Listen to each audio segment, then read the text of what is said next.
Muy buenas tardes, gracias por su asistencia. La cátedra Hernán Henao Delgado de hoy se enmarca en la conmemoración del 25º aniversario del asesinato de Hernán Henao Delgado. Valga decir que durante este mes ya hemos realizado otras dos actividades. El 15 de mayo hicimos, con el apoyo del programa de guías culturales de la Universidad de Antioquia, un recorrido por el campus de nuestra ciudad universitaria denominado Recorrer, Contemplar y Conversar, cuyo objetivo era difundir el legado intelectual de Hernán Henao.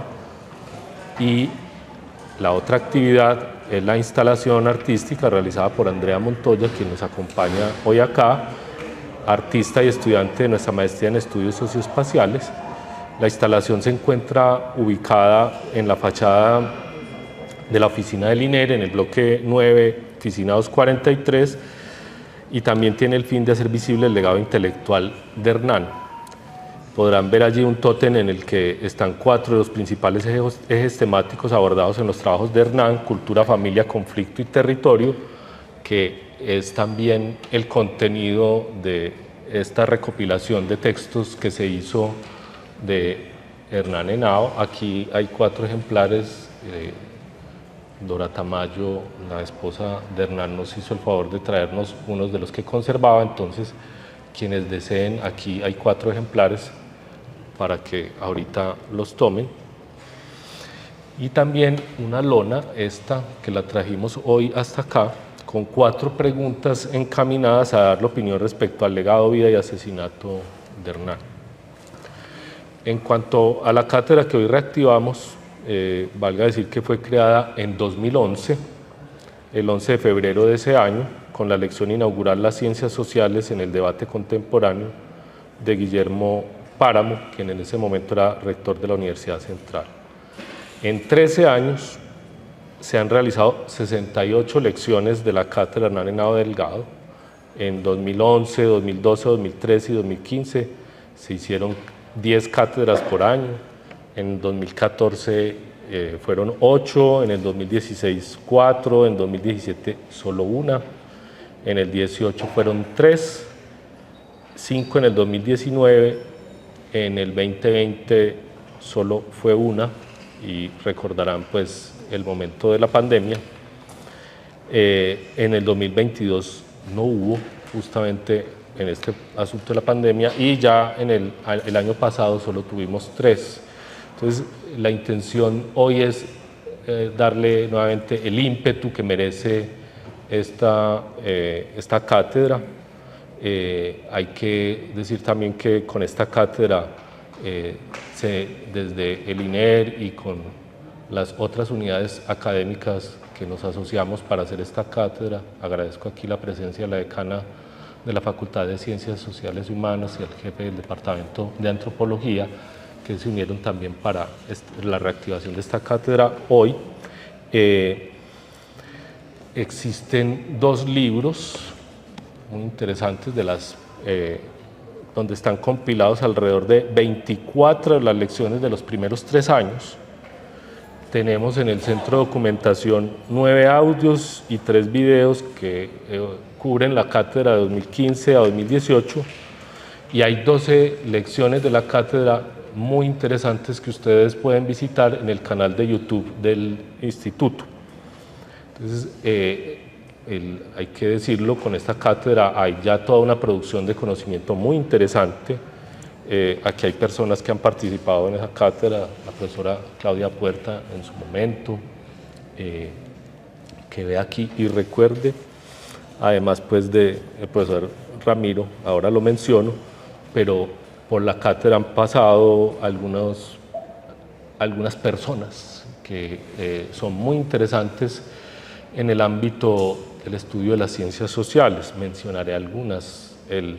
Como dicen en mi pueblo, finado Carlos Walter Porto González, recientemente fallecido, pero también Martin Oppenheim, filósofo chileno, Mara Viveros, Silvia Rivera Cusicanqui,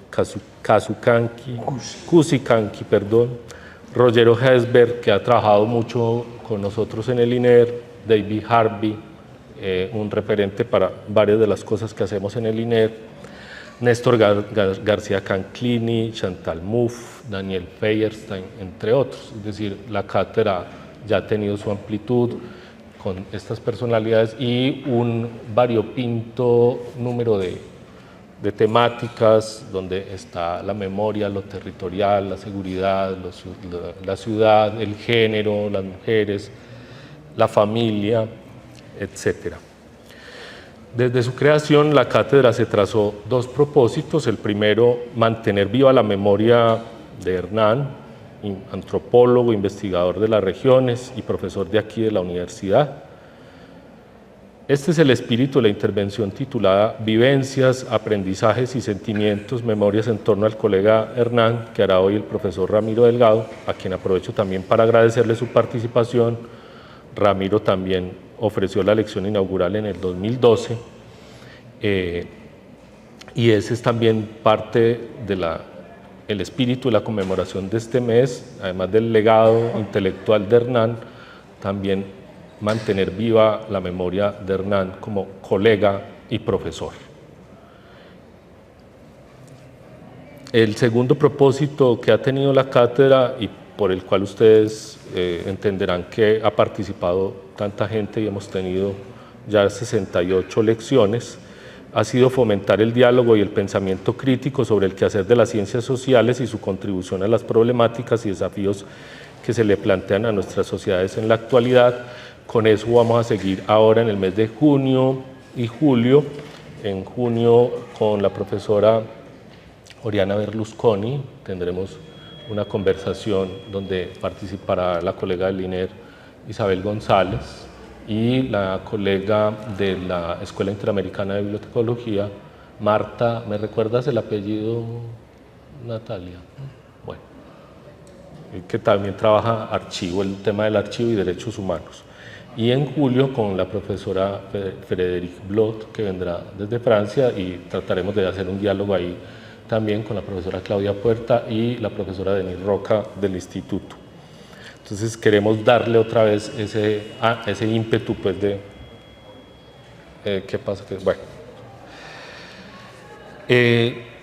la cátedra se ha realizado a partir de varias estrategias y yo quiero recordar, porque eso nos interesa hoy en día, que en el 2019 se realizó no solo como parte de una iniciativa del INER, sino que se unieron el Instituto de Estudios Políticos y la Facultad de Ciencias Sociales Humanas a través del Departamento de Antropología, una estrategia muy interesante que tendremos que revisar en lo que sigue, donde se juntaron las maestrías de Ciencia Política, de Estudios Socioespaciales y Antropología, para hacer de esta cátedra también un pensamiento, un diálogo vivo en torno a la producción de conocimiento. Se había pensado que esta cátedra inicialmente tendría una periodicidad trimestral, pero con todos los ires y venires y en medio de la pandemia pues no ha sido posible. Trataremos de ver cómo le damos nuevamente esa cierta periodicidad, eso está por evaluar, pero bueno.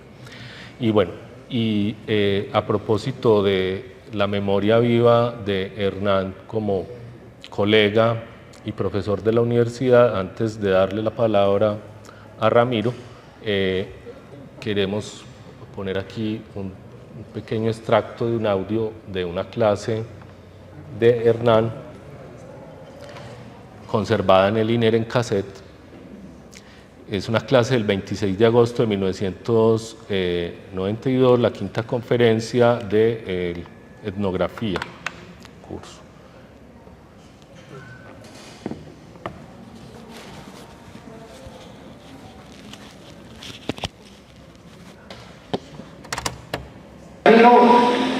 Por el cual he intentado recorrer estas reflexiones iniciales. Es un camino que tiene como estos puntos de ligación. Y voy a hacer una especie de recapitulación. El primero, la pregunta podría ser, ¿qué es la etnografía y cómo se llega a ser etnógrafo? La pregunta por lo que es la etnografía Se puede responder desde lugares cultos. Voy a hacer una lectura de una propuesta culta de lectura de lo que es la etnografía en Gluckman.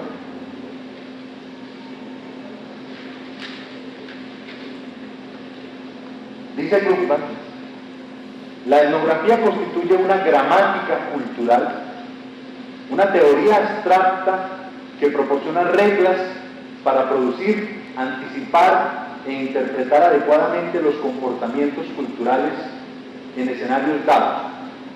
Leo de nuevo esta formulación. La etnografía constituye una gramática cultural, una teoría abstracta que proporciona reglas para producir, anticipar e interpretar adecuadamente los comportamientos culturales en escenarios dados. Es una forma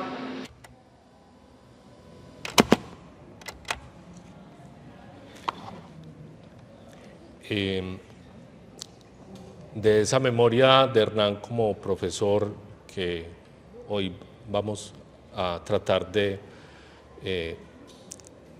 hacer la remembranza respectiva.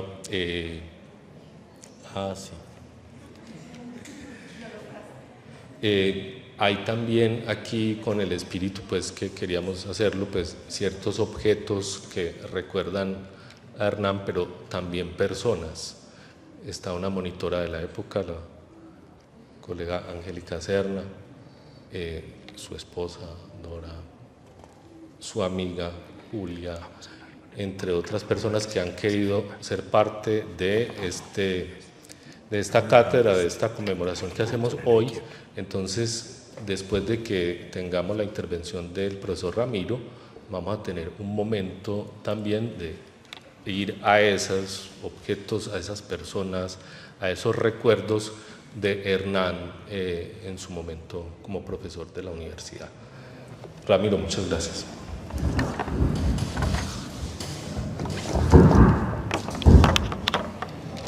Bueno, primero un cordial saludo a todo el equipo del INER, y como Facultad de Ciencias Sociales y Humanas y como Departamento de Antropología nos sentimos muy contentos y comprometidos con esta invitación para pensar en el colega Hernán Henao Delgado y sus aportes.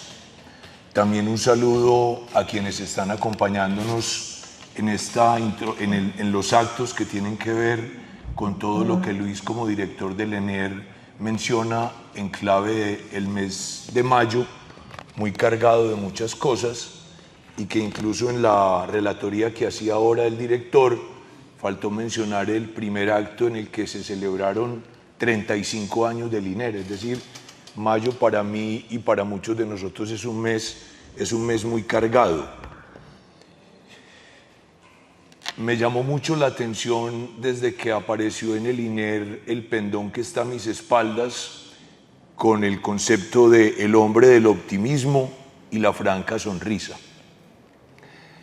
Yo también agradecí muy cariñosamente y muy temerosamente la invitación del INER para traer al presente algunas de sus enseñanzas, principios y rutas de trabajo en el marco de la cátedra que lleva su nombre. Tarea esta que pensé a partir del acercamiento a él y a las experiencias que tuve con el entonces profesor del Departamento de Antropología y posteriormente fundador, director e integrante de lo que yo llamo la familia INER. Me apoyo en esos acercamientos a él para traer la reflexión que quiero compartir en la tarde de hoy. Por eso, vivencias, aprendizajes y sentimientos será una trilogía de palabras que voy a mencionar varias veces y que son la síntesis de lo que para mí y para muchos de nosotros legó en su parte, diríamos, pedagógica, docente y formativa el colega Hernán. Y también al final lo vuelvo y lo reafirmo, mi acercamiento a él fue prácticamente extramuros en la clásica relación de alumno-profesor. Prácticamente nunca tomé un curso con el colega, nunca fue mi profesor directo, pero Por eso uso vivencias, aprendizajes y sentimientos. La formación personal y como antropólogo está marcada estructuralmente por la relación que tuve extra aulas con él entre 1979 y 1999. No en vano uso tres palabras que representan estas experiencias juntos y de colegas: vivencias, aprendizajes y sentimientos. Ellas tres encierran procesos formativos atravesados por la experiencia y la vivencia entre sujetos. Por ende, es una ruta estructural, pues cierra esta trilogía el concepto de los sentimientos. Y cuando hablamos de sentimientos, hablamos de las personas implicadas en diversas situaciones. Es decir, siempre hubo un asunto muy humano y muy integral en los aprendizajes y en la formación con el colega. Y tener claro también desde su hacer que la experiencia antropológica tiene unos horizontes que he mencionado en los que las subjetividades son esenciales. Ese componente de ser humano, de subjetividades y de sentimientos es algo que me empieza a conectar con la experiencia cercana a Hernán. Varias experiencias con el profesor Hernán Henao Delgado permiten leer este horizonte del quehacer antropológico. Primero, los ciclos de vida y cultura, realizados entre el Departamento de Antropología y la Cámara de Comercio, ciclos que permitían conectar el conocimiento antropológico de Colombia con una población mucho más amplia. Era un asunto pensado para los estudiantes universitarios, para los estudiantes de colegio y para la ciudad, que en ese entonces la Cámara de Comercio era un centro neurálgico para el tema de las actividades culturales. La segunda experiencia es el curso de Teoría de la Cultura, un proyecto de co-creación y diseño de una ruta en el aula y fuera del aula. Y la tercera experiencia que quiero evocar es cuando me encontré con él como investigador regresando a la universidad en los años 90. Las tres experiencias en manos y en dirección del colega fueron pioneras en su género, y la formación que en cada una de ellas se dio fue constante la labor del maestro en permitirnos a través de esas experiencias ver asuntos novedosos, interesantes y pioneros. No solo las tres experiencias en sí mismas tienen asuntos novedosos, sino que ya en esas tres experiencias uno podía percibir la labor de extensión, básicamente para hacer públicos, socializar y poner el conocimiento de la antropología al servicio de los estudiantes de la ciudad y de la gente en general, en clave de difusión y formación. Un aprendizaje de las tres experiencias es la labor necesaria de conectar, difundir, concertar y compartir los saberes de la antropología. Fue pionero en esa tarea del quehacer antropológico y los compromisos de lo que se ha llamado hoy en día apropiación social del conocimiento y devolución sistemática de los resultados. Los ciclos de vida y cultura fueron una experiencia formativa aplicada y de extensión fuera de los muros de la universidad, en la que eran una serie pionera de la experiencia cultural en la ciudad. En los años 80, la Cámara de Comercio de Medellín y su área de extensión cultural. A estos ciclos fuimos convocados como estudiantes del Departamento de Antropología por el colega Hernán para formar parte integral de cada ciclo, en la etapa de su montaje y en el desarrollo de cada ciclo. Desde el montaje de cada ciclo se iniciaba la formación de nosotros como estudiantes en el contenido de cada ciclo, para luego usar esa formación para nosotros como monitores atender el desarrollo del ciclo completo. Es decir, siendo estudiantes de antropología, invitó a varios estudiantes a hacer equipo con él para desarrollar esa actividad que duró hasta 1994 en el departamento de antropología. Usualmente cada ciclo se componía de una exposición didáctica, una serie de charlas y una serie de conciertos, unas series de películas documentales apoyados muchísimo en el trabajo de Gloria Triana de aquella época, Yurupari, y una serie de visitas guiadas a estudiantes de colegios de la ciudad y del área metropolitana con la duración de un mes aproximadamente cada ciclo. Todo en la sede de la Avenida Oriental de la Cámara de Comercio, con el acompañamiento de profesores del Departamento de Antropología. Allí entendimos como estudiantes la labor pedagógica de presentar los múltiples temas de Colombia en distintas claves didácticas y la tarea de estos ciclos, que siempre nos desbordaba, las visitas guiadas para los diferentes colegios del área metropolitana que se inscribían para sesiones guiadas en la mañana y en la tarde durante todo un mes. Es decir, esa primera experiencia formativa en atender públicos, contar las historias de Colombia, los distintos temas que en el ciclo se tenían, pues nos fue abriendo un camino interesante para entender uno de los campos en los que a mí me ha parecido más interesante desempeñarse acompañando la docencia, que es la extensión.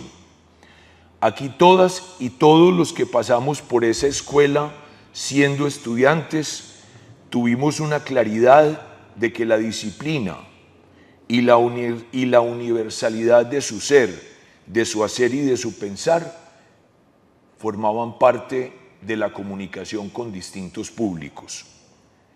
Imaginarnos las visitas guiadas por la exposición didáctica en 4 salas nos comprometía a tener, primero, la formación en los contenidos de cada uno de los temas del ciclo y segundo, la manera de transmitir a estudiantes de bachillerato de muchos colegios esa tarea, es decir, la conexión con Colombia, era una formación en una historia de Colombia, en una geografía, en una Colombia sociocultural. Teníamos la programación de las películas documentales y también nos tocaba la tarea no solo de introducir cada una de las películas, sino motivar unos pequeños debates con los estudiantes de bachillerato que no solamente recorrían la exposición, sino que también querían ver las películas sobre Colombia. Las conferencias y los conciertos nos familiarizaron con 2 componentes importantes de la difusión y de la comunicación que el antropólogo o la antropóloga y la antropología deben tener. Fueron unos aprendizajes y unas experiencias estructurales cuyas semillas uno las ve potenciadas en este tipo de ciclos y de eventos culturales en el momento contemporáneo. Es decir, han pasado casi 40 años o más de esa primera etapa de difundir lo que hace la antropología, dar a conocer Colombia con esos componentes tan diversos. Ya hoy en día estamos en otra etapa, pero uno ve que muchos de los que fuimos sus monitores y sus cercanos en ese ciclo, terminamos también finalmente coordinando ciclos completos, como fue en la recta final de mi formación, Vida y Cultura en el Río Magdalena. Es decir, es una reflexión para pensar hoy la forma de divulgación y formación en la antropología.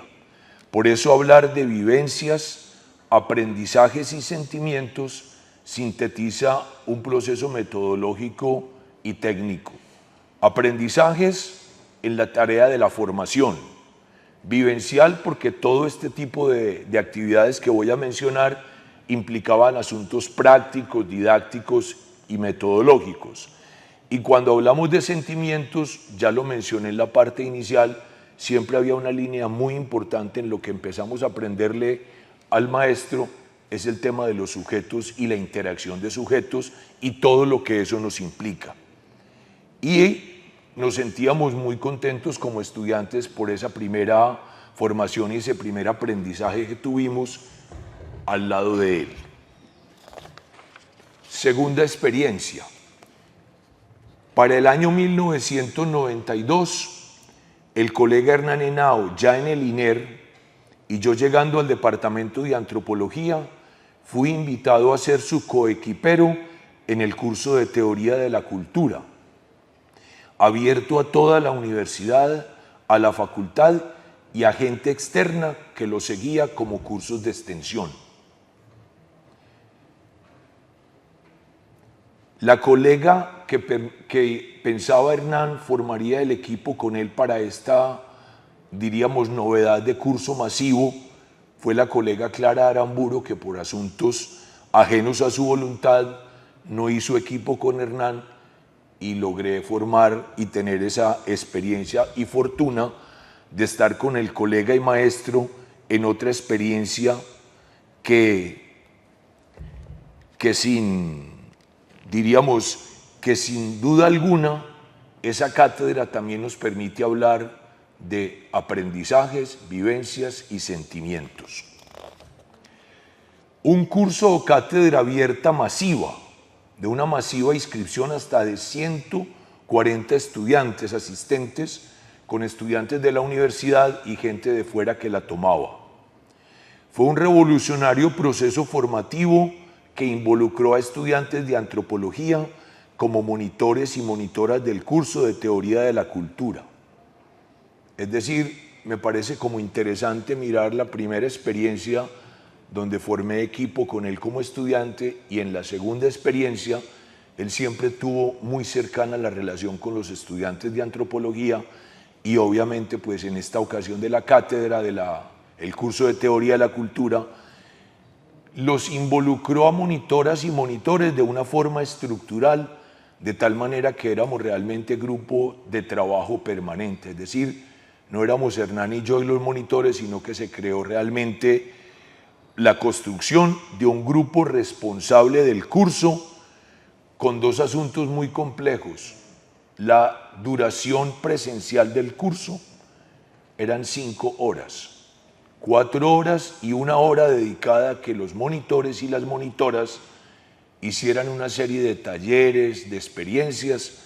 Ahora me atreveré a pedirle a la colega Angélica que haga alguna anécdota, porque ella fue una de las que formó parte de ese proyecto tan potente y tan valioso.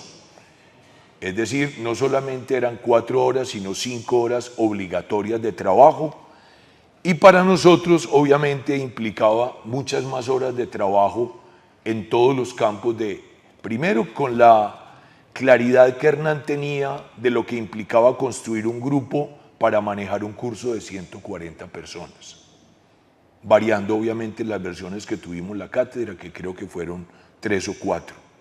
Es decir, había una responsabilidad en la cabeza de Hernán de lograr consolidar un grupo de trabajo que pusiera la cara ante ese proyecto macro que él había diseñado y que nos había invitado a formar parte.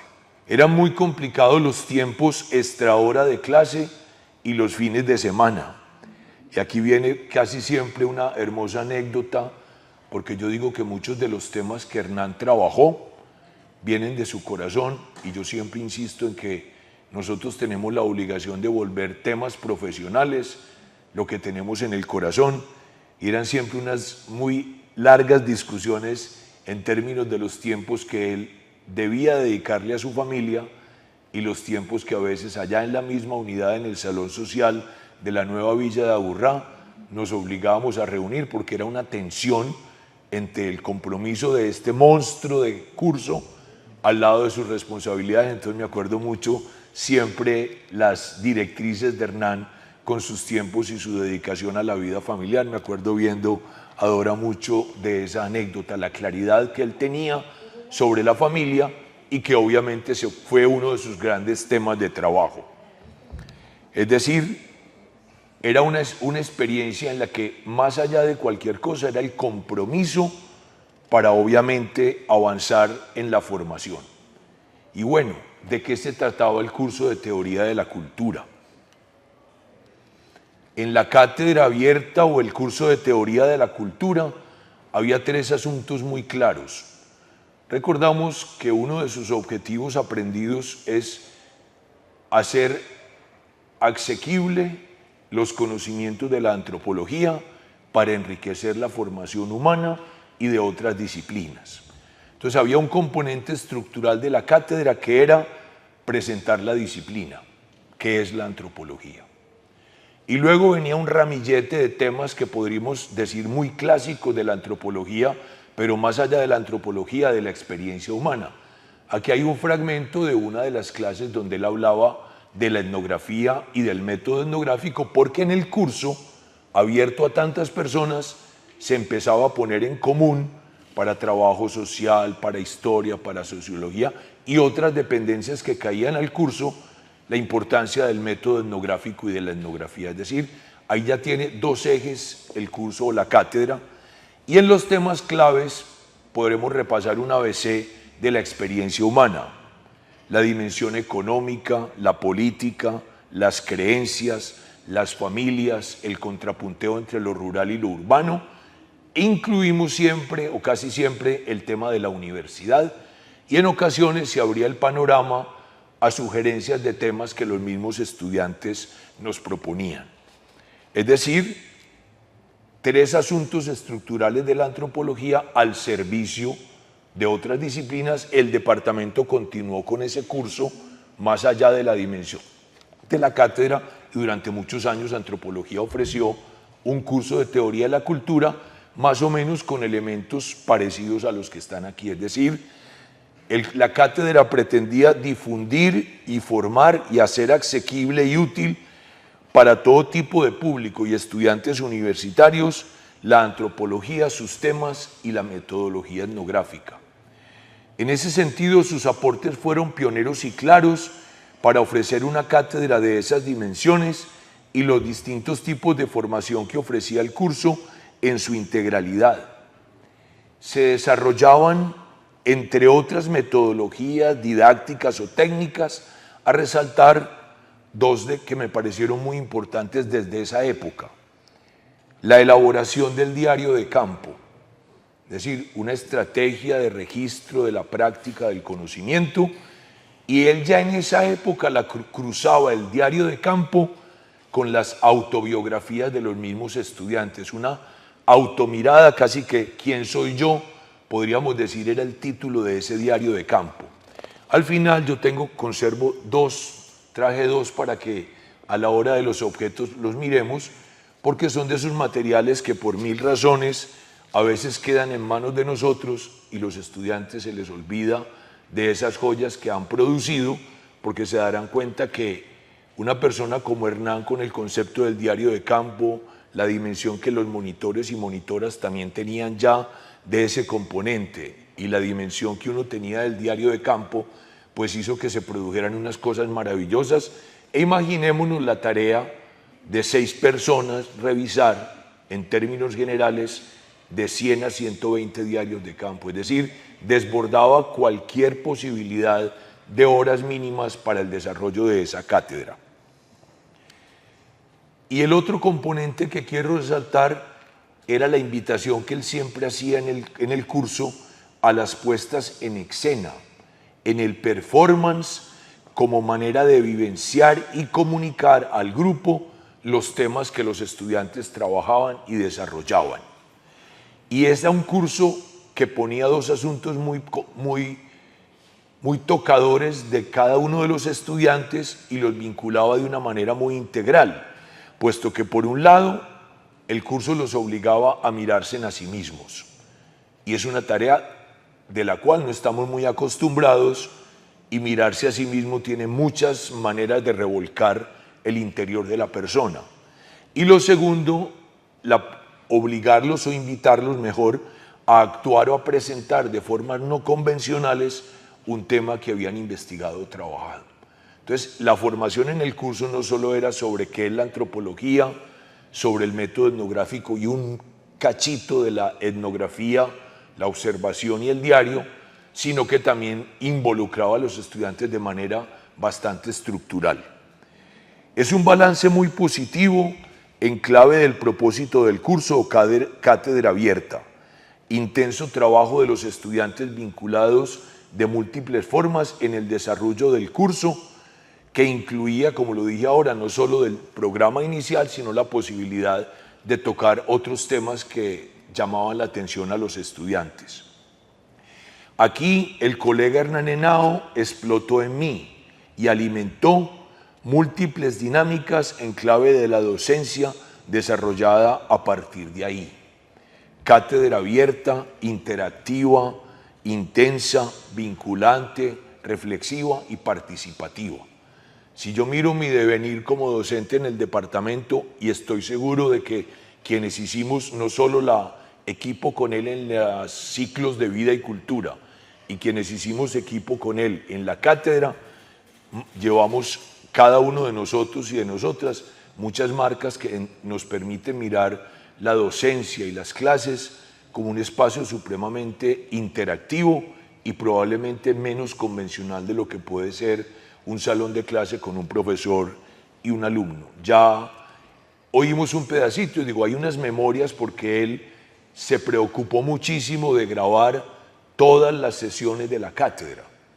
Entonces eso era todo un drama y todo un enredo con el aparato, pero para la grabación, que la cinta que se borraba, pero creo que en el INER reposa un gran recuerdo, un recuento de todos esos debates que pasaron en las clases. Ya hay algunos materiales transcritos, quizás pueda aparecer posteriormente un resultado de procesar esos materiales, reunir a los monitores y monitoras de esa época, ahora colegas ya bastante fogueados y con otros aportes a ese balance, pero creo que esa cátedra con los componentes que menciono debería ser un espacio muy significativo, sobre todo por la posibilidad de hacer asequibles y útiles los conocimientos de la antropología, sus metodologías y sus grandes temas. El ABC de esta experiencia docente con Hernán se sintetiza en una docencia viva. Éramos dos generaciones de antropólogos, más allá y complementando las generaciones de los estudiantes, que fueron nuestros monitores y el equipo, porque era muy interesante la participación no solo de nosotros dos como dos generaciones y formaciones distintas, sino también las edades y todo lo que los monitores y monitoras entraban a aportar al desarrollo de la cátedra en las sesiones presenciales y en una labor de hormigas y de hormiguitas que eran los talleres que debían desarrollar los estudiantes en una hora adicional a la semana. Eran visiones contrapunteantes entre los dos y el equipo de monitores, y yo creo que hizo de esa cátedra esos elementos, fuera de los anteriores, le dio una riqueza muy potente a ese modelo.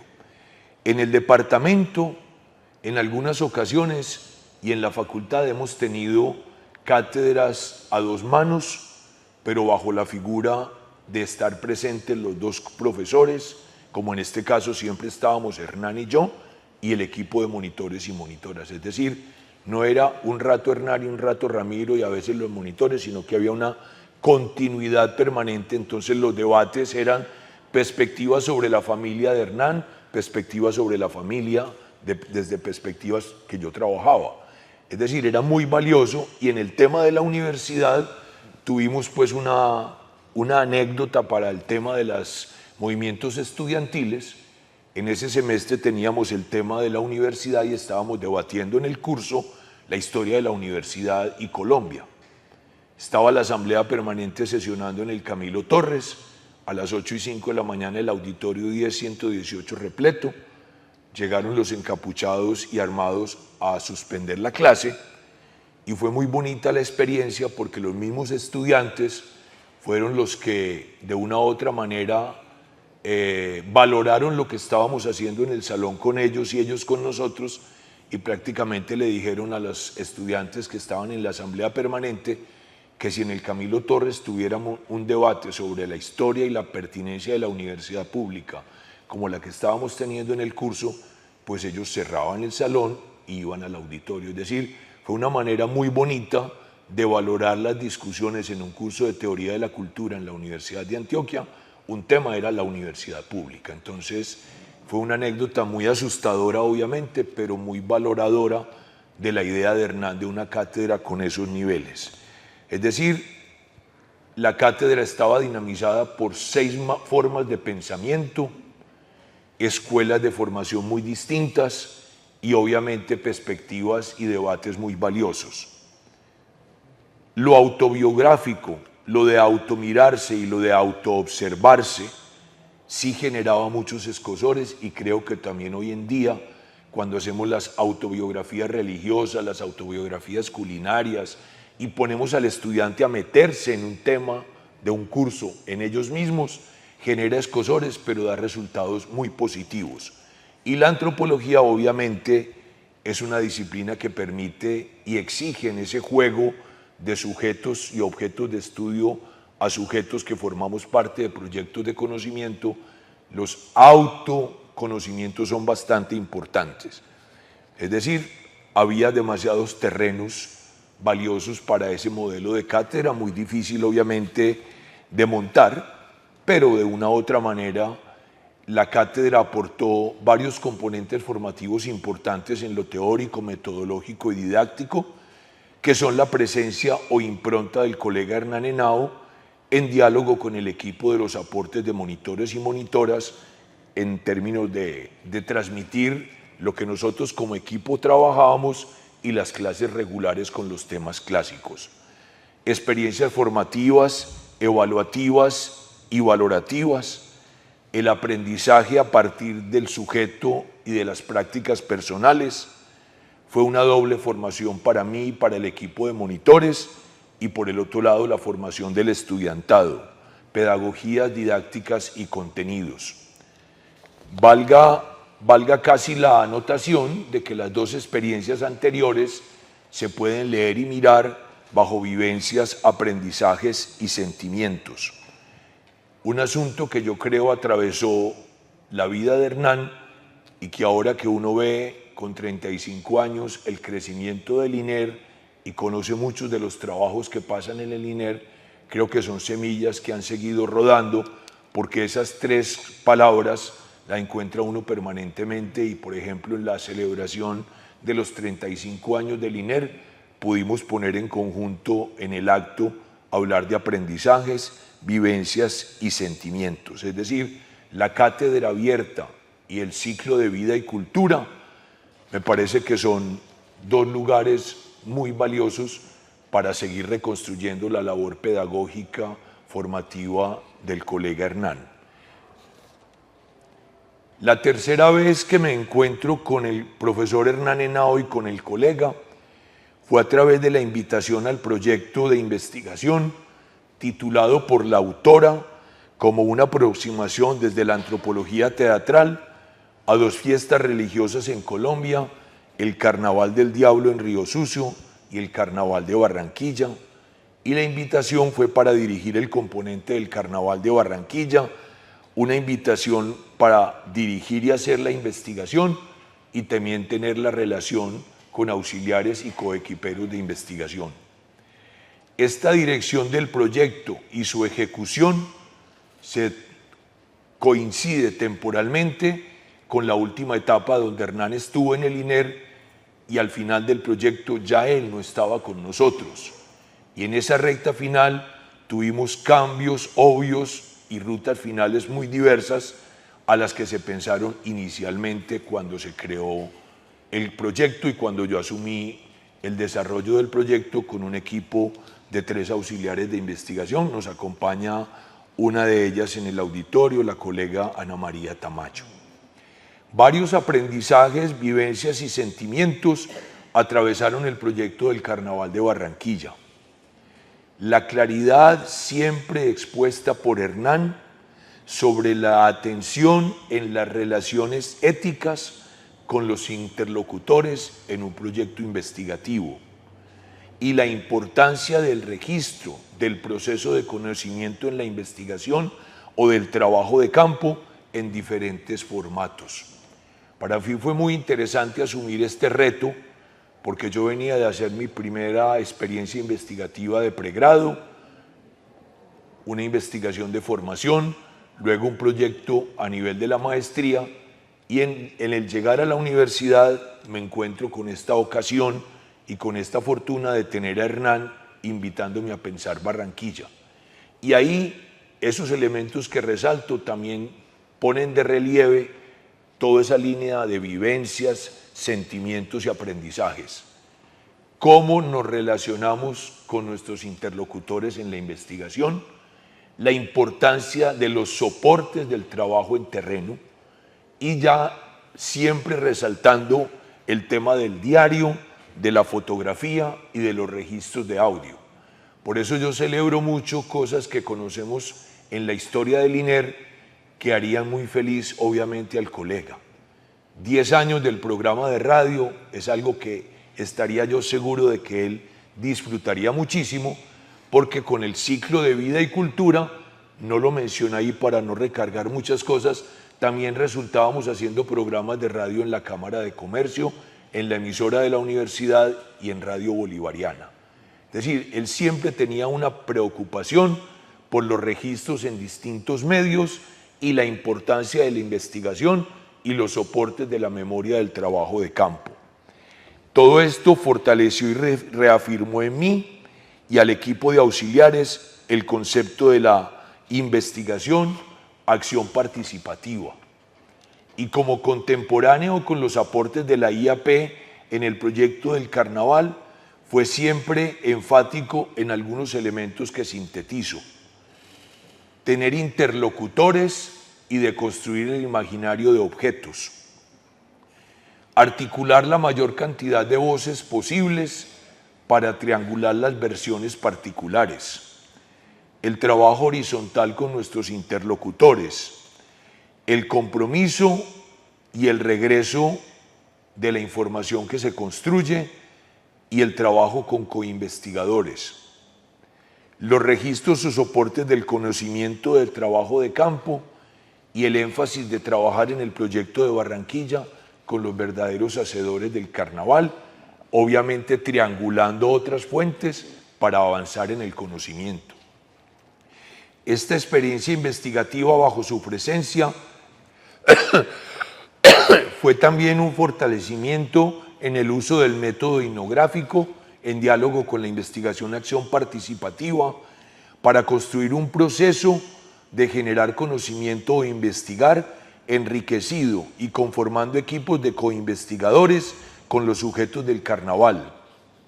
A la vez, su norte en este proyecto enfatizó la importancia de contrastes de visiones sobre el carnaval para auscultar lo polifónico del mismo y cómo esa categoría macro encerraba otros carnavales paralelos o invisibilizados, dada la historia misma del carnaval y su forma de consolidarse y de construirse en la pluralidad. El carnaval del norte, el carnaval del sur, el carnaval del barrio abajo, el de las élites y el del mundo gay.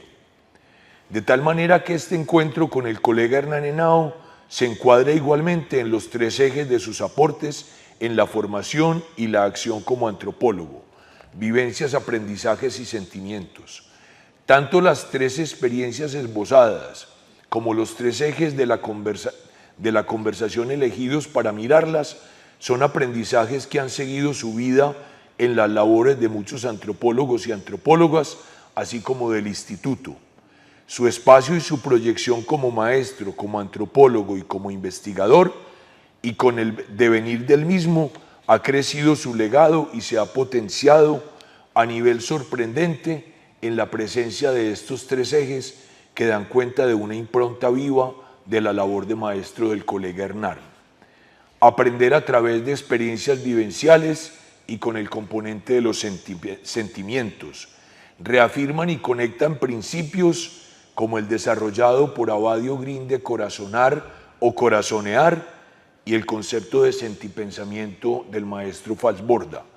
Ejes indudables que marcan una investigación y una extensión, entendiendo investigar desde, para, por y con los sujetos.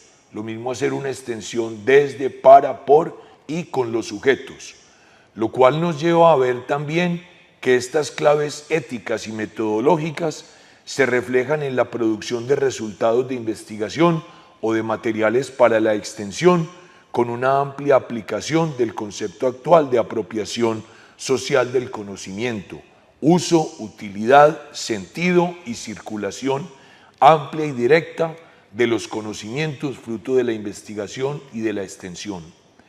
El recorrido por estos 3 encuentros con el maestro y colega Hernán Henao permite ver la semilla inmensa que de él recibí y recibimos, y así como recibió, ver la semilla inmensa que de él recibí y recibimos, y así como recibió también su segunda casa, el INER. Un derrotero formativo, pedagógico e investigativo con un claro sentido del papel de la antropología, de sus campos de conocimiento, así como de sus metodologías, como un terreno para la difusión y la formación entre públicos amplios y entre los sujetos coinvestigadores. Sus enseñanzas se dieron no como profesor directo en un aula o en un curso en la relación alumno-profesor, sino que pareciera que visionaba una política más viva y sentida actualmente de romper el espacio del aula y salir a otros contextos para el conocimiento, el aprendizaje, el acercamiento a las diferentes realidades, una formación extramuros. Su proyecto de maestro antropólogo dejó una marca profunda en mi devenir y el de otras generaciones, que ha sido directriz para muchas acciones docentes, investigativas y de extensión que se ven reflejadas en mi devenir docente y como promotor de expandir los conocimientos construidos fruto de la investigación y de la extensión a otros terrenos y a otros públicos. Su impronta ha estado presente con sus ejes en diversos cursos en antropología y en varios aspectos de las tareas que el Laboratorio de Comidas y Culturas ha desarrollado.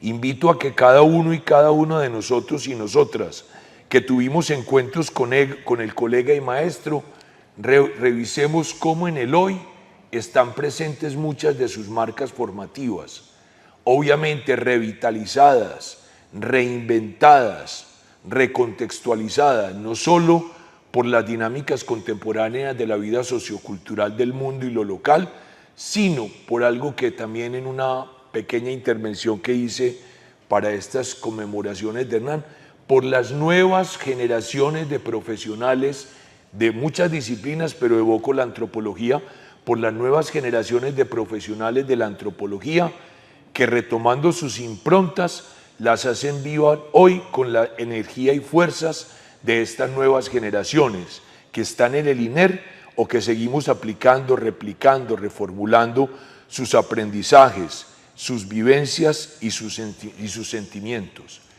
Este recorrido de mis vivencias, aprendizajes y sentimientos es una invitación a seguir recordando los caminos e innovaciones que nos aportó el colega Hernán Henao y que hoy en día siguen vigentes y vivos en lo formativo, pedagogías, metodologías y concepción de la enseñanza, y en lo investigativo y la conexión de estos conocimientos no solo a los sujetos de la investigación, sino a otras esferas y a otros públicos. Muchas gracias.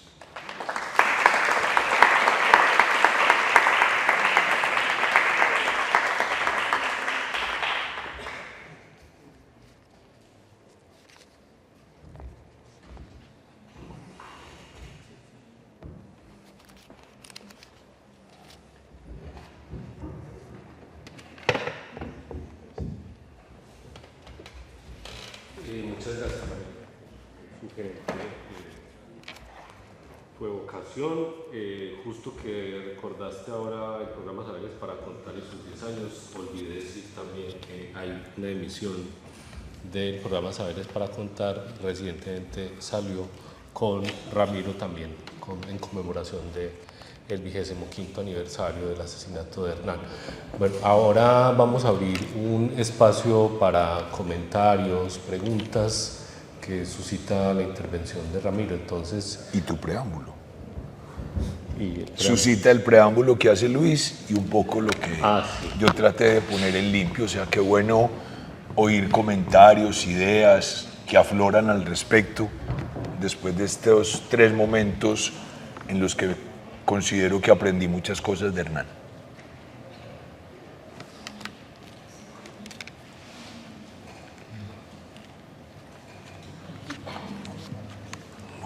su silencio.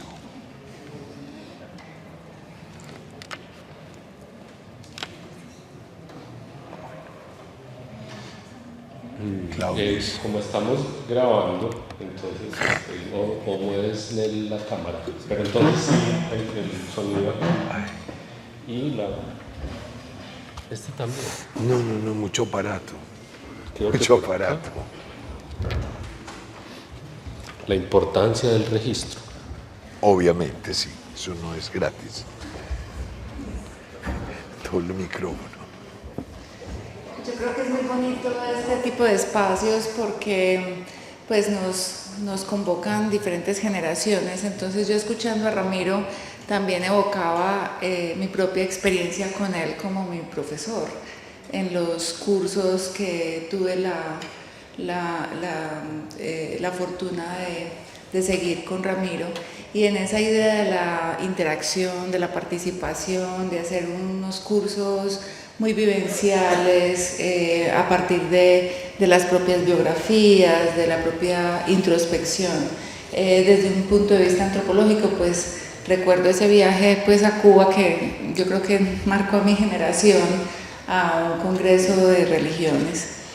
Y pues obviamente también toda esa capacidad como histriónica en el aula de clase, esas performances que Ramiro siempre, pues por las que Ramiro se ha caracterizado, siempre yo creo que todos y todas quienes hemos pasado por sus aulas pues tenemos recuerdos de todo, de la puesta en escena que él hace durante los cursos. Entonces me parece muy lindo el recuento que hace Ramiro, a pesar de que nunca fue su profesor en el aula de clase, pues se convirtió en un maestro desde diferentes perspectivas, desde diferentes dimensiones, en ese trasegar conjuntamente. Y yo creo que esa es una de las mayores fortunas que tenemos en la universidad, de caminar cerca a maestras y maestros y poder aprender no solamente en las aulas de clase, sino en esas experiencias investigativas. Tal vez esa sea una de las grandes fortalezas que tenemos que proteger en la articulación de los 3 ejes misionales de la universidad, y es como en cada uno de esos ejes, en el ejercicio de cada uno de esos ejes de la docencia, de la extensión y de la investigación, pues aprendemos y nos formamos en nuestras trayectorias académicas, pero también en nuestras trayectorias frente a un compromiso, a una responsabilidad que nos cabe con la sociedad. Me impactó mucho, me trajo pues como a la reflexión esa idea de la divulgación, del resguardo de la información,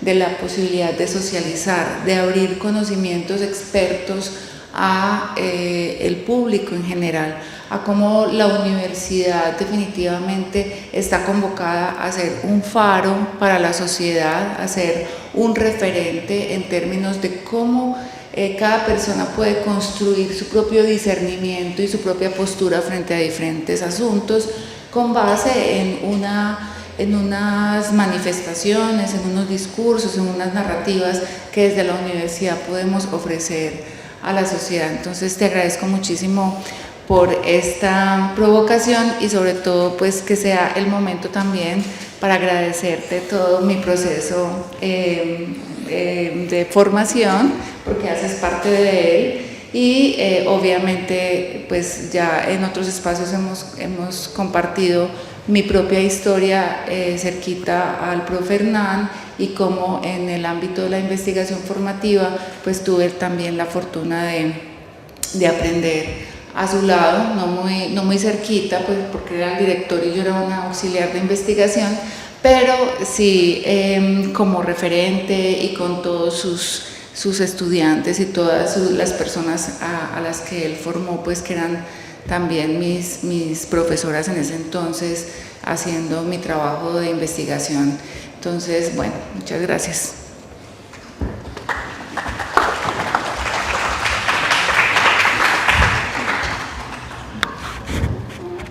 Señorita. siguiendo la línea pues como de estas conversaciones frente a la experiencia que vivimos en el departamento de antropología como estudiantes de pregrado, yo me siento muy afortunada de haber tenido el acompañamiento de Hernán. Yo de hecho empecé a estudiar antropología inspirada en su trabajo y no solamente, entonces tuve como una oportunidad de conocerlo a nivel personal, pero también a nivel de, digamos, profesional, como su estudiante y también como asistente de investigación en el INER. Y una de las cosas de las que Ramiro estuvo hablando que me llamó mucho la atención, que quizá uno lo vive pero no alcanza a hacer las conexiones en ese momento, y que también me quedó resonando con el recorrido que hicimos hace unos días por el campus, fue ciertas posturas muy claras políticas que tenía frente a su vida. Y cuando digo políticas es posturas frente a la construcción del conocimiento, al impacto social del conocimiento y a las estrategias, digamos, de sostenibilidad de ese conocimiento. Entonces, recuerdo cuando era estudiante de antropología urbana, me tocó ese curso con él, que además era muy interesante porque la antropología urbana apenas entraba en Colombia y él inmediatamente pues, era uno de los líderes en los cursos selectivos de antropología urbana. Recuerdo que siempre abría el lugar a la polémica, o sea, siempre en los cursos de él había un espacio para defender las ideas y él hacía la tarea de ir en contra de las ideas de uno, no porque él estuviera en contra de esas ideas, sino para ayudarle a uno, ¿cierto que sí?, a formar el argumento, a defender el argumento propio, ¿cierto? Entonces eso lo recuerdo con muchísimo cariño y debo confesar que lo replico a veces en mis clases, porque eso me pareció una actividad formativa. Yo me acuerdo que terminé la clase furiosa con él y al final de la clase él soltó la carcajada, porque toda la clase me había estado llevando así solamente para que yo defendiera mi argumento con vehemencia y solidez. Entonces esa actividad formativa constante fue muy, muy importante. Del recorrido de la vez pasada me quedó sonando mucho la claridad que él tenía de la función de la universidad pública. Desde siempre, y yo creo que la decisión y la lucha tan fuerte que dio por crear el INER y por mantenerlo, era una de estas claridades políticas que tenía de la necesidad de un tipo de investigación que iba más allá de la investigación que se estaba haciendo en esa época en la universidad. Y era una investigación, como dice Ramiro, muy preocupada por el contexto, también muy propositiva y con una voz pública. Acuérdense que él lideró muchas de las estrategias de Medellín, estrategias de futuro, cuando se estaba pensando qué hacer en Medellín en los 90. El INER fue líder junto con la Corporación Región en muchas de estas conversaciones, precisamente pensándose la academia con su función pública. Entonces, en ese sentido, también quería traer esto a colación para resaltar. Y lo último, también pensando en esa capacidad de pensar a futuro y de liderar líneas de pensamiento inesperadas, es que siempre veía, por ejemplo, en el INER, recuerdo que una de las primeras investigaciones de memoria gráfica que se hizo era porque él estaba buscando, que era una memoria gráfica del Oriente. Yo creo que eso nunca pelechó, pero él estaba siempre como en una búsqueda de buscar unos nuevos lenguajes y narrativas que dieran cuenta de la investigación social. Entonces quería traer a colación esos tres recuerdos.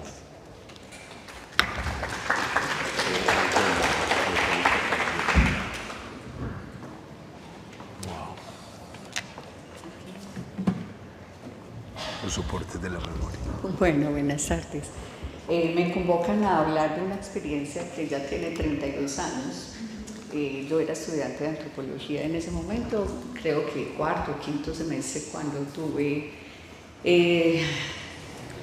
la apertura y la posibilidad de un aprendizaje tan múltiple como el que vivimos 4 monitoras estudiantes de antropología, que quiero nombrarlas. Sandra López, dedicada hoy a temas de género y que hizo una tesis sobre el mito de la antioqueñidad. Miriam Arango, que terminó trabajando género y desastres, y Alba Doris, que terminó haciendo una tesis sobre devoción y carnaval en Sabana Larga. Quiero nombrar eso porque claramente hay unas interacciones del tema de formación, no solo pues, el mismo proceso de antropología, sino del encuentro con él. Ser estudiante con él, yo lo tuve profe en segundo semestre, muy recién salida del colegio, 18 años, antropología política. Hace unos años tuve la posibilidad de dictar ese curso con los programas de Bajo Cauca, fui a dictar la antropología política. Yo me sorprendía de recordar las clases y como bien lo señalas, esa posibilidad de que en ese momento para mí era muy nuevo, ese espacio venía de un colegio de pueblo, ese montón de debates que había en un espacio como ese, y la cantidad de gente diversa que llegaba a un curso con Hernán, porque había en ese curso de antropología política gente de psicoanálisis, gente muy avanzada, y nosotros éramos muy chicos. En el asunto de la experiencia de teoría de la cultura, bueno, primero una convocatoria. El alumno nos dijo, preséntese, pues entonces había entrevista, todo ese proceso. La monitoría es interesante, quiero resaltarla porque el concepto que además terminamos construyendo juntos, que no éramos solo nosotros, había el profesor Víctor Álvarez, también tenía un curso similar. No recuerdo el otro. Creo que era Historia de Colombia. Era una historia de Colombia y había otro sobre movimientos sociales que no recuerdo, el profesor de sociología. Pero era un equipo pensando cursos donde no había solo 30 estudiantes, sino que era el auditorio lleno, ¿cierto? Éramos 140 y entonces eso era un reto gigante para todos, y Hernán y Ramiro tenían muy presente eso, nosotras también, que era lo que implicaba, ¿cierto? No perder la relación cara a cara, la conversación y la interacción que en un proyecto de esa magnitud pues, podía sufrir, ¿cierto? Ramiro señala como asuntos que construimos ahí. Yo pensaría para mi formación como antropóloga y también como docente, el proceso de la interacción y conocimiento constante, o sea, de que el conocimiento también se construye, que no está dado, sino que se construye. Y un asunto de relación de mucha potencia en términos de saber, pero que había mucha horizontalidad en el ejercicio, mucha apertura. Nosotros teníamos la total confianza de desafiar en algunos momentos textos, referenciar que tal vez ese no era, que las notas cómo las íbamos a discutir, porque bien como Ramiro lo señala, era 140 diarios, que eran posiblemente 50, 60 páginas. ¿Cómo leemos eso? Y si nosotras podíamos acceder a eso, eso era una gran discusión en términos de lo que la evaluación significa, que no es una evaluación punitiva de ubicar vacíos, sino de la conversación.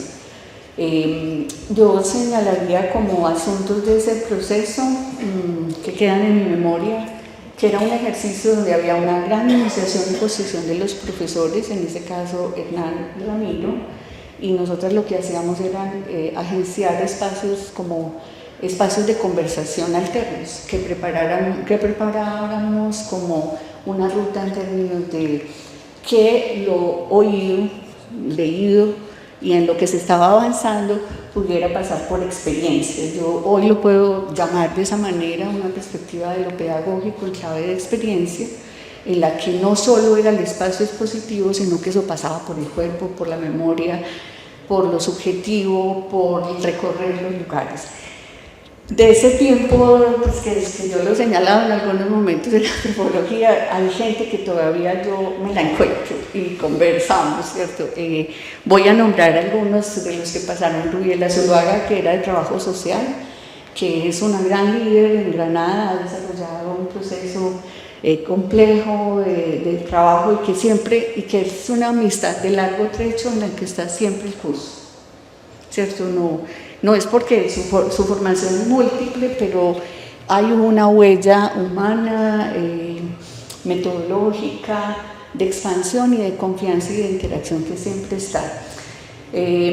Margarita Díaz, que terminó siendo, creo que era de comunicación, o sea, que teníamos de muchos lugares, eso era pues maravilloso también, que terminó trabajando con procesos de acompañamiento a hidroeléctricas, y entonces siempre en la medida que no se la encuentran todo el tiempo, pero cuenta, como eso que aprendí ahí.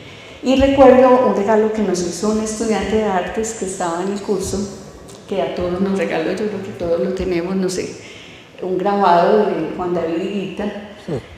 Juan David Guita, que era pues raro en el espacio de ciencias sociales, de artes, interesado en el asunto etnográfico, terminó regalándonos a todos un grabado que el mío dice algo así como el origen de los animales, el origen del hombre según los animales, algo así es como eso. Quería compartir eso en términos de lo que significa un ejercicio de relación pedagógica, que yo creo que a la universidad le viene bien volver sobre eso. Creo que gran parte de la transformación que tiene la universidad en este momento es importante, se amplía, pero que no hay que perder el lugar del maestro y de la relación del conocimiento que está ahí, en términos de la masificación, de la extensión, de eso que estaba ahí. En ese momento también era un debate, si se volvían cursos masivos, qué pasaba con la relación y con lo que podíamos saber en términos de posición. Creo que eso tiene toda la vigencia para trabajar, para elaborar. Creo que eso sería lo que compartiría. Bueno, yo hice una tesis sobre melodrama. Mi tesis es sobre telenovelas, sobre narrativas, que son asuntos de eso. Yo traje una cosita que busqué hoy, pues lo había estado buscando, le había dicho a Luis que no creía que tuviera algo. Tengo unos aretitos que Hernán nos regaló a los 4 monitores, están guardaditos, pero solo les cuento que los tengo guardados. Esto. Esta fue la primera vez que yo vi a Hernán. De hecho, me había graduado. Yo me gradué en antropología en 1998, en abril, y un primer trabajo que tuve fue en Tierra Alta, en la zona de Sinú. Y al año siguiente, eso fue en el 97, en el 98, fui al Atrato. Y viví cosas muy fuertes para las que yo sentía que no tenía todo para esa lectura. Y entonces hubo un seminario en Bogotá que se llamó Violencia Política, Desplazamiento Interno Forzado y Alternativas de Paz. Fue en agosto de 1998. Yo estuve en ese evento con muchas preguntas, con muchos efectos de la guerra en ese Atrato de ese momento, y él estaba ahí. Y entonces él me acercó por detrás y me dijo: ¿usted dónde anda? Y entonces conversamos un rato. Fue la última vez que lo vi, una presencia de maestro siempre, y pensaría que también en el lugar de una lectura de época, de presente, siempre leyendo el presente y aportando. Eso es lo que quería compartirles.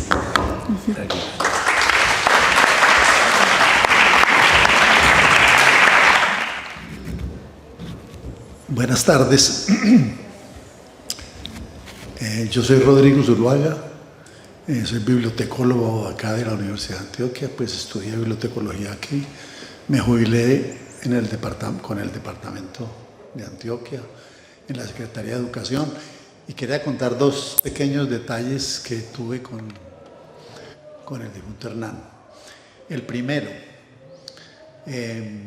juntos en la nueva Villa de Aburrá, cuando se inició este experimento, dijéramos, barrial, que fue la creación de un barrio completamente abierto en la ciudad, tuvimos la oportunidad allí de iniciar un proceso muy interesante a nivel cultural y público, donde él estuvo sumamente interesado en el impulso de lo cultural, de la gente, es decir, quiero decir que era un hombre no teórico, sino práctico, porque alcanzamos en esa junta directiva de la urbanización a hacer una cantidad de actividades culturales y a convertir un centro cultural que había el Banco Central Hipotecario regalado a una institución, no sé si al Opus Dei o otra,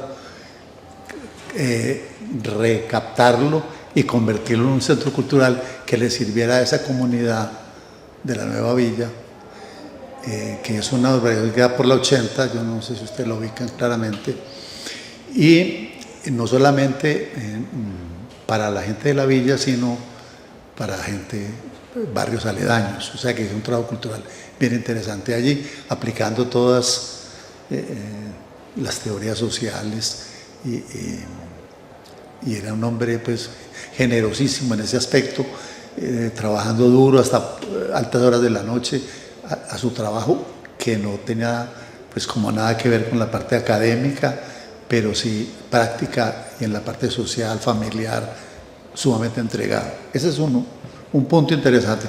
El otro tiene que ver con que él fue director de una maestría que hizo la Facultad de Ciencias Sociales, que se llamó Vida y Culturas Urbanas. Eso en el 92, del cual yo también fui alumno, y logró pues a través de las clases y de todo el cuerpo profesoral que estaba allí. Realmente fue un posgrado en el que nos inscribimos 20 personas, pero la mayoría eran profesores, muy pocos. De los que no éramos profesores, éramos gente que trabajaba en la cultura en la ciudad, y logramos tener allí pues un impulso enorme para el trabajo cultural. Yo finalmente terminé jubilándome en el departamento, haciendo o impulsando las casas de la cultura de los municipios y las bibliotecas, en un programa que el departamento tenía, porque creo que ya no lo tiene, y ahora como jubilado me dedico a la escritura, escribo libros, y creo que Hernán Henao influyó mucho en mí, en toda la concepción del mundo cultural y del trabajo cultural en general. Gracias. Yo estoy muy conmovida con este evento porque he tenido un proceso muy largo para poder volver a ingresar al bloque 9 desde el momento en que se cayó la voz de Hernán. Y hoy he querido traer aquí de regalo para el INER. Rodrigo, por favor, si quiere, lo vamos entregando de una vez por si quiere desempacarlo.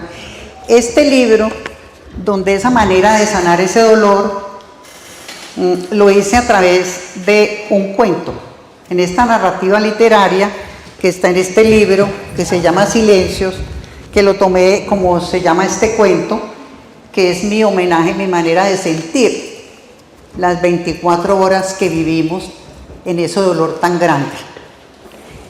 ¿Cómo lo hicimos? ¿Cómo lo hice? Este libro tiene dos escenarios. Uno, el de la Villa de Aburrá, ese recorrido que compartimos con Rodrigo, con Dora, donde aprendimos que la antropología para él era un estilo de vida, donde nuestros hijos fueron permeados por toda esta labor que se hizo. Yo lo hice porque aquí teníamos una extensión de la universidad que era la biblioteca piloto, y personas como con Hernán aprendimos muchos que manteníamos era leyendo y escribiendo y hablando y narrando. Entonces lo único que sabemos hacer es estar en talleres y escribiendo también unos cuentos, otros poesía. Entonces yo he hecho parte del taller de la biblioteca piloto y de la comunidad de Yo Mayor, que es desde Bogotá, con la Fundación Santa Rita Concha y Fahrenheit 451. Este cuento lo han leído ya en el país, ya por ahí 150 personas que han tenido el libro, pero me ha llamado la atención y les comparto que a la gente le gusta conocer esta historia. Ese escenario de la villa era muy importante, y el otro escenario que narro aquí era cómo esto era otra casa, la Universidad de Antioquia. El cuento tiene ironía, el cuento quiere transmitir ese mensaje de que es una historia que los que no la vivieron la pueden leer, y la pueden leer porque no solamente la realidad ayuda, sino que también la ficción. Entonces en el cuento hay parte de toda la realidad, pero hay ficción. El libro se lo entregué ayer a Dora, y hoy se lo entregamos aquí a los maestros. Y me han permitido que le lea un pedacito. Será para que los deje iniciar. El libro se distribuye en la cooperativa, nuestra cooperativa de profesores, en nuestra librería. Pero el libro, para todos los estudiantes que quieran leerlo, va a estar en la universidad, en la biblioteca, está en la biblioteca de la Piloto, está en otra parte, y es muy bueno para mí cuando yo recibo comentarios que me los han mandado hasta por escrito de gente de nuevas generaciones, de 30 y de 50 años, pero esto impacta mucho porque al leer esta historia, para uno es sanar como ese dolor. y para otro es poner los pies sobre la tierra, que la violencia no se acaba. Bueno, entonces, como me han permitido leer un pedacito, aprovechando el tiempo de ustedes para que queden antojados. Cada mañana veía al profesor Gedel conduciendo su carro. Las cejas negras pobladas, sonrisa genuina y ojos grandes bien abiertos. En la nariz algo chata sostenía un marco cuadrado y a través de los cristales de su mirada podía fijarse en deportistas, niños, subiendo al bus escolar y también en mi cara cuando descubría la curiosidad por seguirlo desde la ventana. Las manos aferradas al timón como celebrando un premio a la persistencia. Renault 4, el carro colombiano, un cheque al portador. A su derecha lo acompañaba su esposa, la profesora Atamay. Ella replicaba la actitud jovial y le entretenía el recorrido. La hilera de naranjos al lado de la calle separaba el sitio de la ciudad. Allí residía Gedel, el espíritu de la cultura hecho hombre. Irradiaba nuevos modos de vivir, recogiendo las costumbres traídas por los nuevos habitantes, llegados de diferentes rincones a una ciudad que crecía a pasos de gigante. Una placa con mi nombre, pero si estoy vivo. Lo usual es que esto se haga cuando las personas ya murieron, dijo una noche en su homenaje en la urbanización Nueva Villa de Aburrá, al occidente de la ciudad. Su voz centró la atención de los propietarios. Traía con él un maletín cargado de utopías y el conocimiento adquirido cuando se graduó de antropólogo en la capital.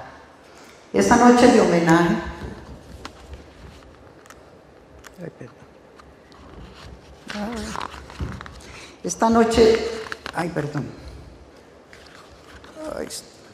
muy fino el libro, ¿verdad?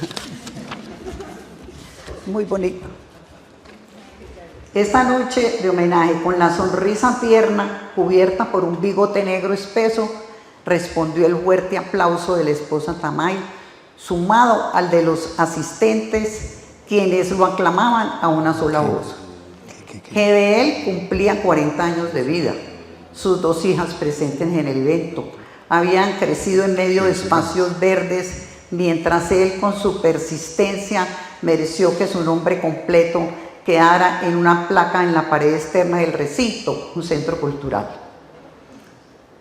Un juego de palabras, blog, búnker, bloque, eran despejadas por Gedel porque los residentes que venían de la cuadra o la manzana aceptaron a regañadientes que si en inglés block traducía la palabra cuadra, el Banco Central Hipotecario acuñó bloque para la construcción de los 68 edificios hipotecados durante 15 años, una construcción de cemento a la vista con ladrillos de barro, figuras geométricas destacadas en el diseño de las zonas comunes, impactaban a los transeúntes y visitantes. Una calle en el alrededor de los bloques los separaba de la ciudad. Chafleras en las jardineras rectangulares, donde las flores de color se confundían con las mariposas y las señoras sentadas en los muros de poca altura se contaban sus cuitas. Durante días festivos, la media torta era el lugar para obras teatrales, títeres, cuentería y danza. La tertulia era frecuente bajo la sombra de los guayacanes y una escultura, un monumento en honor a los obreros de la construcción era otro punto de referencia que daba pie. Perdón, que es que aquí está un poco la luz. Bueno, torta era el lugar para obras teatrales, títeres y cuentería y danza. La tertulia era frecuente bajo la sombra de guayacanes amarillos. Una escultura, un monumento en honor a los obreros de la construcción era otro punto de referencia, que daba discusiones acerca del significado de la misma. Uno de los límites con el barrio vecino lo protegía un cerco de carboneros y Palma de Oro. GDL todo lo interpretó como un presagio de buen venir. De aquí en adelante ya empiezo pues como en la venida de él para la universidad y lo que pasó en la universidad. Como hasta aquí me dejaron leer, con mucho gusto. Bueno.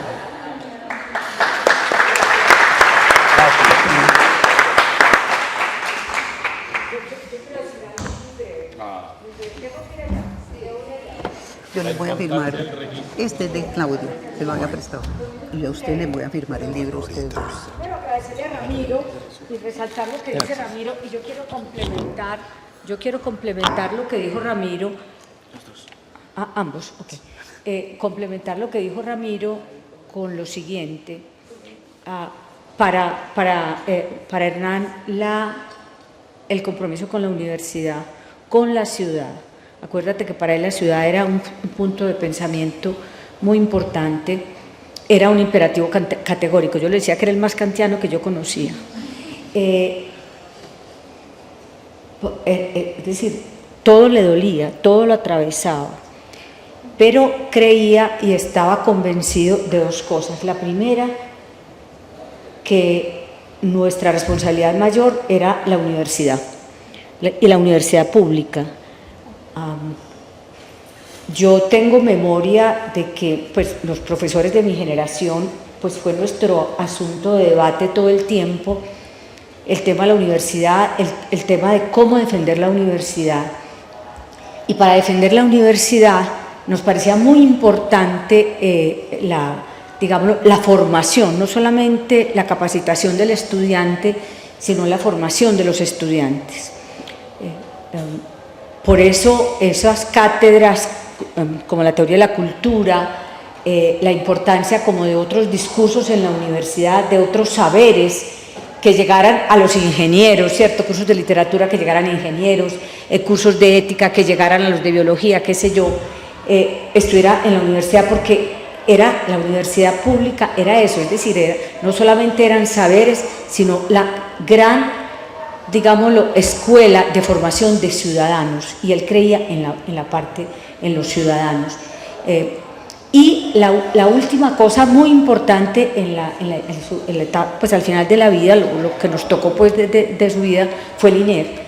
Él creía que institutos como el INER o el Instituto de Estudios Políticos, que se encargaban de atravesar como el pensamiento, las distintas disciplinas de los sociales, superar con mucho respeto pues como los compartimentos estancos, es decir, de que no hay asuntos como la sociedad, como la cultura, como el hombre, cualquier cosa que debe estar atravesado por todos los pensamientos de toda parte. Y él decía, es que el futuro son institutos como el INER. No solamente creía en el INER, sino que les cuento que sufrió mucho con el INER. Sufrió porque todas las conversaciones eran: no alcanza para la nómina este mes, y bueno, todo ese tipo de cosas. Muy actual. No, era horroroso pensar, pues, y yo siempre le decía lo mismo, es que ustedes tienen derecho a una nómina de la universidad, pero él sufría mucho con la gente que había en el INER, y él decía que la gente del INER era la mejor, es decir, que él decía que eran las personas más inteligentes, etcétera, etcétera, todo lo que ustedes quieran, pero él decía que para él era muy importante, porque él decía, para mí el INER, el Instituto de Estudios Políticos, o los institutos son como, digámoslo, la nueva universidad, la universidad que se abre, la universidad que va a la ciudad, etcétera. Él decía que eso es como la universidad del futuro, por decirlo así, ese modo de pensar como institutos como el INER. De verdad, era una cosa que él creía más firmemente que cualquier otra cosa. Sí, de verdad, entonces muchas gracias, pero creo que así es, usted lo sabe muy bien. Sí. Bueno, y todos los demás. Gracias, Dora. Yo creo que Luis me puso una última tarea en este encuentro que tiene dos componentes. Una cinta morada que está en la mesa que acompaña las fotos, y fue una manera de cómo en el bloque 9 estuvimos muy tristes mucho tiempo. Es la clásica cinta morada de la muerte, acompañó las carteleras del bloque 9 durante mucho tiempo, y ahí guardamos, siguiendo la memoria del registro y de la tarea de guardar el soporte de la memoria, está la cinta. Y el INER, para la conmemoración de tantas cosas que ha pasado este mes, yo un día conté que también Hernán había sido parte de un pequeño proyecto que tuve cuando regresé a trabajar en la universidad, que se llamaba La Boca, la Casa del Sabor. Era un pequeño emprendimiento de comida con una colega que se había formado conmigo, Luz Helena Martínez, y su compañera socióloga Ángela Peña. Y La Boca, la Casa del Sabor, tenía una lista de productos que vendíamos, y Hernán era uno de sus más juiciosos clientes para eventos familiares, entonces encargaba muchos bizcochos y tortas, y como el bizcocho negro, bizcocho de novia, bizcocho de matrimonio era muy emblemático para él y también para Dora, el INER copió, y hoy tenemos aquí una conmemoración muy deliciosa que el INER muy generosamente contrató y trajo para celebrar y poder acompañar este encuentro. Yo siempre digo que la comida es necesaria en todos estos encuentros y le pone un toque, entonces pues me gustaría también mucho que Luis dijera la procedencia para seguir la memoria de ciudad. Es decir, es un bizcocho muy especial negro que yo sé que a Dora como a mí y a muchos de nosotros nos encanta, y a Hernán le gustaba mucho, entonces hoy vino el bizcocho de novia, bizcocho negro, bizcocho de matrimonio, de primera comunión, de bautizo, de grado. Entonces pues el INER copió y nos tiene también ese regalo. El problema que tuvimos interno para saber con qué acompañar una torta del Astor, pensamos en leche. Tetero, nos queda como un tetero. Pensamos en vino, pero no dejan aquí. Y finalmente, pues, tocó con café. Les sugerimos que el pedazo de la torta lo pueden comer con café o se lo llevan para la casa, y con leche y vino o demás.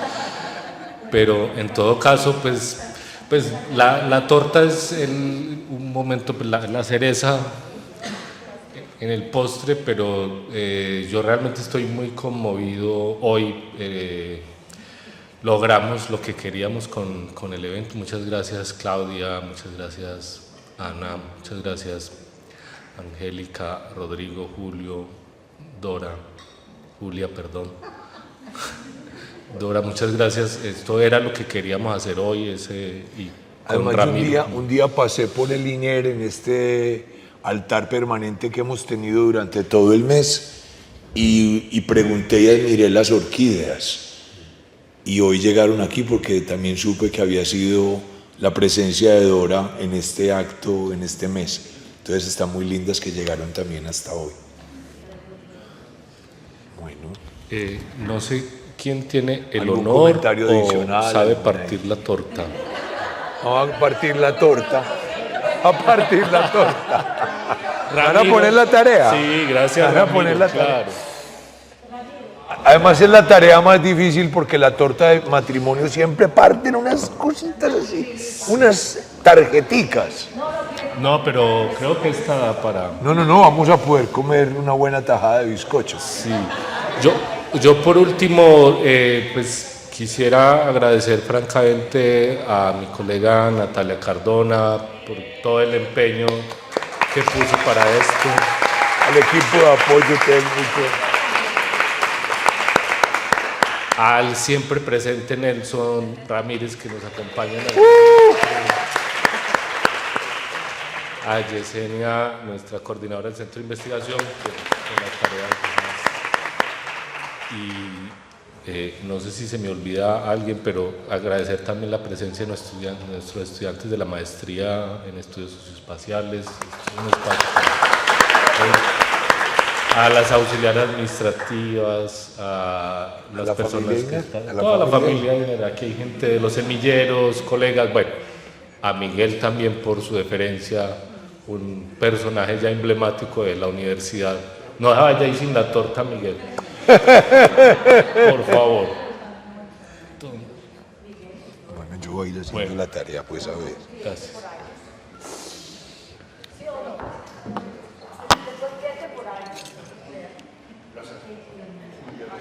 ¿Dónde están las otras servilletas, Carlos?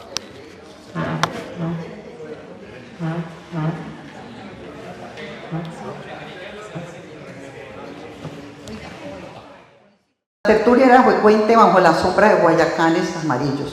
Una escultura, un monumento en honor a los obreros de la construcción era otro punto de referencia, que daba discusiones acerca del significado de la misma.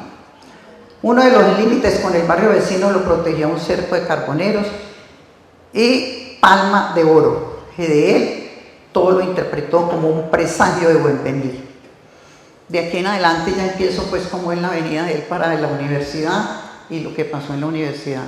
Como hasta aquí me dejaron leer, con mucho gusto. Bueno.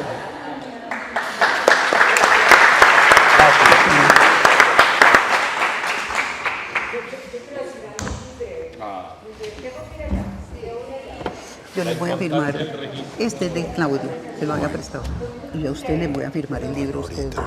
Quiero agradecerle a Ramiro y resaltar lo que dice Ramiro, y yo quiero complementar lo que dijo Ramiro, ambos, ok. Complementar lo que dijo Ramiro con lo siguiente. Para Hernán, el compromiso con la universidad, con la ciudad. Acuérdate que para él la ciudad era un punto de pensamiento muy importante, era un imperativo categórico. Yo le decía que era el más kantiano que yo conocía. Es decir, todo le dolía, todo lo atravesaba, pero creía y estaba convencido de dos cosas. La primera, que nuestra responsabilidad mayor era la universidad, y la universidad pública. Yo tengo memoria de que pues, los profesores de mi generación, pues fue nuestro asunto de debate todo el tiempo, el tema de la universidad, el tema de cómo defender la universidad. Y para defender la universidad nos parecía muy importante la formación, no solamente la capacitación del estudiante, sino la formación de los estudiantes. Por eso esas cátedras como la teoría de la cultura, la importancia como de otros discursos en la universidad, de otros saberes que llegaran a los ingenieros, ¿cierto? Cursos de literatura que llegaran a ingenieros, cursos de ética que llegaran a los de biología, qué sé yo, estuviera en la universidad, porque la universidad pública era eso, es decir, no solamente eran saberes, sino la gran, digámoslo, escuela de formación de ciudadanos, y él creía en los ciudadanos. Y la última cosa muy importante en la etapa, pues al final de la vida, lo que nos tocó pues de su vida fue el INER. Él creía que institutos como el INER o el Instituto de Estudios Políticos, que se encargaban de atravesar como el pensamiento, las distintas disciplinas de los sociales, superar con mucho respeto pues como los compartimentos estancos, es decir, de que no hay asuntos como la sociedad, como la cultura, como el hombre, cualquier cosa que debe estar atravesado por todos los pensamientos de toda parte, y él decía, es que el futuro son institutos como el INER. No solamente creía en el INER, sino que les cuento que sufrió mucho con el INER. Sufrió porque todas las conversaciones eran, no alcanza para la nómina este mes, y bueno, todo ese tipo de cosas. Muy actual. No, era horroroso pensar, pues, y yo siempre le decía lo mismo, es que ustedes tienen derecho a una nómina de la universidad, pero él sufría mucho con la gente que había en el INER, y él decía que la gente del INER era la mejor, es decir, que él decía que eran las personas más inteligentes, etcétera, etcétera, todo lo que ustedes quieran, pero él decía que para él era muy importante, porque él decía, para mí el INER, el Instituto de Estudios Políticos, o los institutos son como, digámoslo, la nueva universidad, la universidad que se abre, la universidad que va a a la ciudad, etc. Él decía que eso es como la universidad del futuro, por decirlo así, ese modo de pensar como institutos como el INER. De verdad, era una cosa que él creía más firmemente que cualquier otra cosa. Sí, de verdad, entonces muchas gracias, pero creo que así es, usted lo sabe muy bien. Sí, bueno, y todos los demás.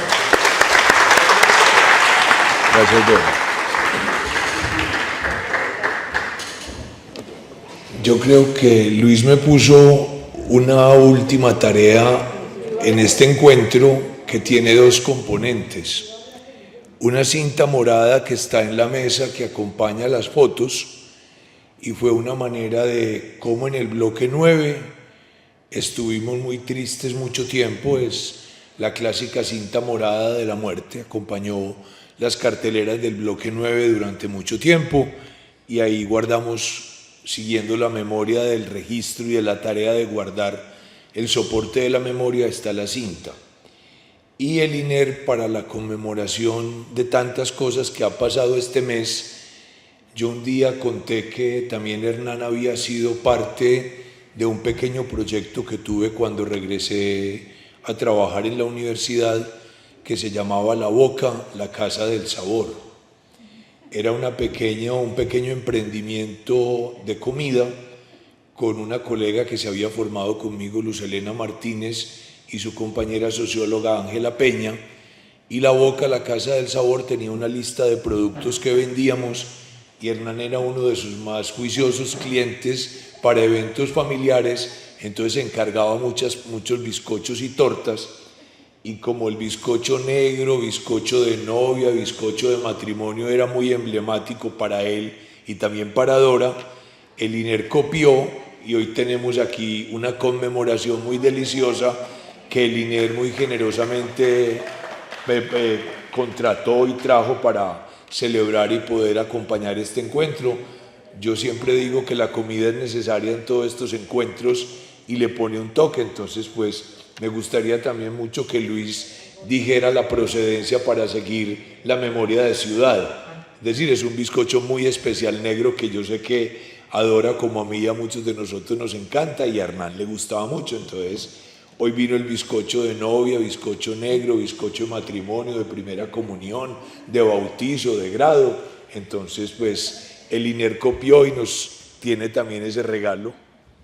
El problema que tuvimos interno para saber con qué acompañar una torta del Astor. Pensamos en leche. Tetero, nos queda como un tetero. Pensamos en vino, pero no dejan aquí. Y finalmente, pues, tocó con café. Les sugerimos que el pedazo de la torta lo pueden comer con café o se lo llevan para la casa, y con leche y vino o demás. Pero en todo caso, pues la torta es un momento, la cereza en el postre, pero yo realmente estoy muy conmovido hoy. Logramos lo que queríamos con el evento. Muchas gracias, Claudia, muchas gracias, Ana, muchas gracias, Angélica, Rodrigo, Julio, Julia, perdón. Dora, muchas gracias. Esto era lo que queríamos hacer hoy.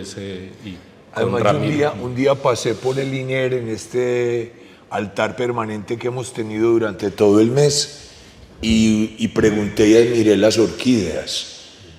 Y hoy llegaron aquí porque también supe que había sido la presencia de Dora en este acto, en este mes. Entonces están muy lindas que llegaron también hasta hoy. Bueno. No sé quién tiene el ¿Algún honor comentario adicional, sabe partir la torta. Vamos a partir la torta.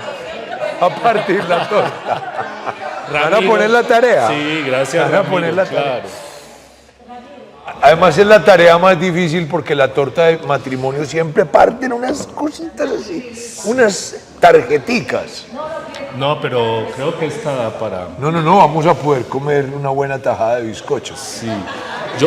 Yo por último, pues quisiera agradecer francamente a mi colega Natalia Cardona por todo el empeño que puso para esto. Al equipo de apoyo técnico. al siempre presente Nelson Ramírez, que nos acompaña.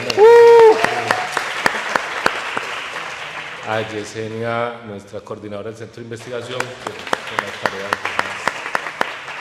Y no sé si se me olvida a alguien, pero agradecer también la presencia de nuestros estudiantes de la maestría en estudios socioespaciales, a las auxiliares administrativas, a las personas que están, toda la familia, aquí hay gente de los semilleros, colegas, bueno, a Miguel también por su deferencia, un personaje ya emblemático de la universidad. No se vaya ahí sin la torta, Miguel. Por favor. Bueno, yo voy a ir haciendo la tarea, pues a ver. Gracias.